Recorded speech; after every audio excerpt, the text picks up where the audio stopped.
بسم اللہ الرحمن الرحیم یسألونک عن الخمر والمیسر، وہ آپ سے پوچھتے ہیں شراب اور جوے کے متعلق۔ قل فیہما اثم کبیر ومنافع للناس، آپ کہہ دیں کہ ان میں بہت بڑا گناہ ہے اور لوگوں کے لیے فائدے ہیں۔ واسمہما اکبر من نفعہما، اور ان دونوں کا گناہ بڑا ہے ان دونوں کی فائدہ سے۔ وَيَسْأَلُونَكَ مَاذَا يُنْفِقُونَ، اور وہ آپ سے پوچھتے ہیں کہ کیا چیز خرچ کریں۔ قُلْ الْعَفْوَ، آپ کہہ دو جو زائد ہو۔ كَذَلِكَ، اسی طرح يُبَيِّنُ اللَّهُ، اللہ تعالیٰ بیان کرتے ہیں، لَكُمُ الْآيَاتِ، تمہارے لیے آیتوں کو، تمہارے لیے احکام کو، لَعَلَّكُمْ تَتَفَكَّرُونَ، تاکہ تم غور کرو۔ یسألونک، حضور صلی اللہ علیہ وسلم جب مدینہ منورہ تشریف لائے اس وقت وہاں کے لوگ شراب پیتے تھے اور جوا کھیلتے تھے۔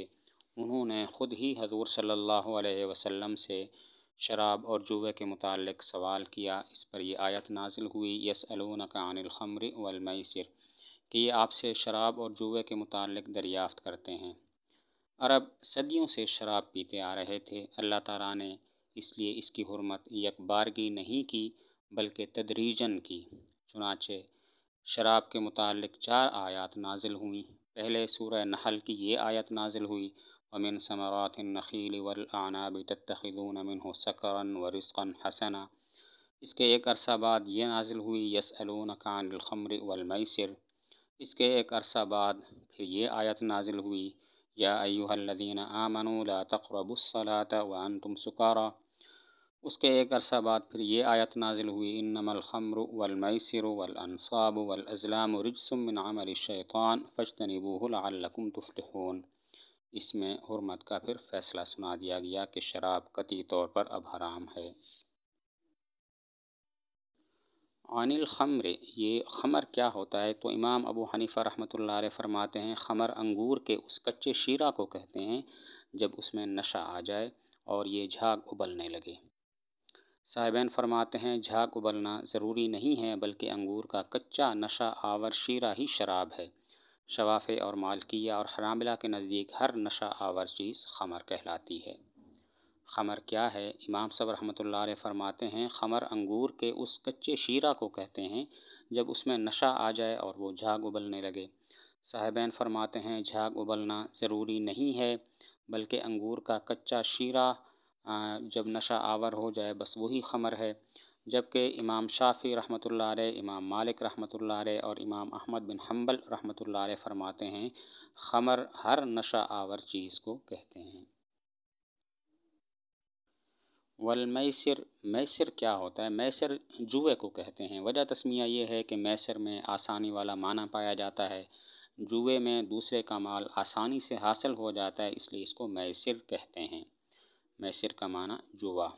جوے کو میسر کیوں کہتے ہیں؟ وجہ تسمیہ یہ ہے کہ میسر میں آسانی کا معنی پایا جاتا ہے، جوے میں دوسرے کا مال آسانی سے حاصل ہو جاتا ہے، اس لیے اس کو میسر کہتے ہیں۔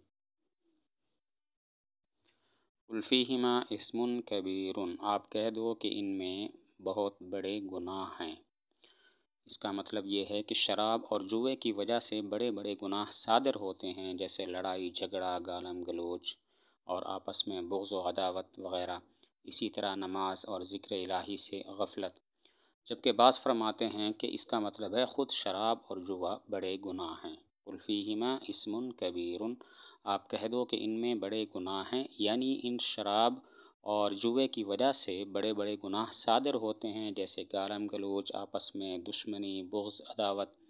جبکہ بعض فرماتے ہیں اس کا مطلب ہے خود شراب اور جوا یہ بڑے گناہ ہیں۔ ومنافع للناس، ان دونوں چیزوں میں لوگوں کے لیے فائدے بھی ہیں۔ مثلا شراب میں یہ فائدہ ہے کہ اس میں لطف اور فرحت حاصل ہو جاتی ہے، بہادری آ جاتی ہے وقتی طور پر، اور اسی طرح طاقت بھی آ جاتی ہے، بعض بیماریوں کا علاج بھی اس سے ہو جاتا ہے۔ اور جوے میں یہ فائدہ ہے کہ بغیر مشقت کے مال ہاتھ آ جاتا ہے۔ ومنافع للناس، جوئے میں اور شراب میں لوگوں کے لیے فائدے ہیں۔ مثلا شراب میں یہ فائدہ ہے کہ لطف اور فرحت حاصل ہو جاتی ہے، بظاہر وقتی طور پر بہادری آ جاتی ہے، اسی طرح طاقت آ جاتی ہے، بعض بیماریوں کا اس سے علاج بھی ہو جاتا ہے، اور جوئے میں یہ فائدہ ہے کہ بغیر مشقت کے مال ہاتھ آ جاتا ہے۔ وَإِثْمُهُمَا أَكْبَرُ مِن نَفْعِهِمَا، ان کا گناہ ان کے نفع سے زیادہ ہے، یعنی حرام ہونے کے بعد ان کا گناہ ان کے فائدے سے زیادہ ہے، کیونکہ گناہ کا نقصان آخرت میں ہوگا، اس کا فائدہ، ان دونوں چیزوں کا فائدہ صرف دنیا میں ہے، دنیا چند روزہ ہے، آخرت دائمی اور بڑی سخت ہے۔ وَإِثْمُهُمَا أَكْبَرُ مِن نَفْعِهِمَا، ان دونوں کا گناہ ان کے نفع سے زیادہ ہے، یعنی کہ گناہ کا جو نقصان ہوگا وہ پھر نفع سے پھر زیادہ ہوگا، کیونکہ گناہ کا نقصان آخرت میں ہوگا، فائدہ صرف دنیا میں ہے، دنیا چند روزہ ہے، آخرت دائمی اور بڑی سخت ہے۔ وَيَسْأَلُونَكَ مَاذَا يُنْفِقُونَ، جب یہ حکم ہوا کہ اللہ کے راستے میں خرچ کرو تو صحابہ کرام رضی اللہ عنہم نے پوچھا ہم کیا خرچ کریں؟ یسألونک ماذا ينفقون، وہ آپ سے پوچھتے ہیں کہ کیا چیز خرچ کریں، اس پر یہ آیت نازل ہوئی۔ قل العفو، آپ کہہ دو کہ عفو خرچ کرو۔ عفو کیا ہے؟